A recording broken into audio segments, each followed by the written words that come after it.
It was a balmy spring morning last March when a group of 15 or so of us, mostly John's Toastmaster friends, met at Camp Mabry to walk the Purple Stride 5K supporting Pancreatic Cancer Action Network. Our team name was Team Theo, and we raised over $500. Weeks earlier, when I found out about the event, and I knew that we needed to form a team for this 5K, I immediately went to the website and put in Team Theo and, okay, we're gonna do this walk. And then I realized I did this without exactly getting John's permission to do so. So the next day I called him to tell him that I wanted to form a team and see how much money we could fundraise for the cause. As I dialed his number, I was really hoping that he would be okay with it because I had already done it. It was already on the Purple Stride 5K website. When I spoke to him, he was humbled and I think a little surprised that we wanted to do this for him. It was the least we could do for him.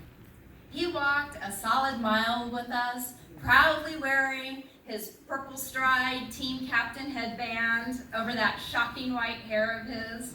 And we took a great group photo and some action shots. And if you were on Team Theo and didn't have a Lobu t-shirt, you did by the end of that walk. It was such a good morning, filled with friendship, support, and love. You've heard the term, you've never met a stranger.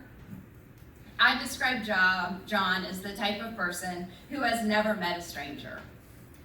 When John met someone for the first time, he could make an immediate connection. Maybe it was about where you were from, or what school you went to, or what you did for a living.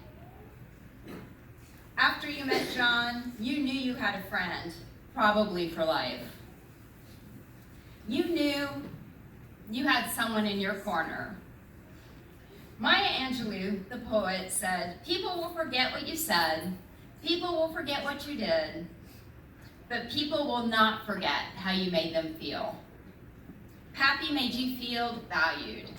He made you feel like a part of your family. Greek family, that is. John was always there to lend support in any way he could, whether it was in the Toastmaster domain or in the real world. In one of my grad school classes, I had to develop a training program, and my topic was training Toastmaster club officers. Super exciting, I know. The project required the use of a subject matter expert. A subject matter expert, or SME, is a person who has authority in a particular area or topic. Pappy gladly agreed to be my SME for this project. We spent several nice afternoons at Starbucks talking about my project. He gave me some very cogent advice. And then we spent the rest of the time shooting the breeze on a variety of topics. I got an A on my project, but most of the credit really goes to Pappy.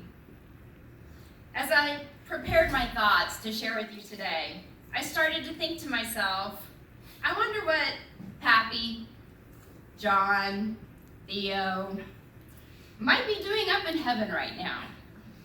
Is he smoking fine Cuban cigars with Moses?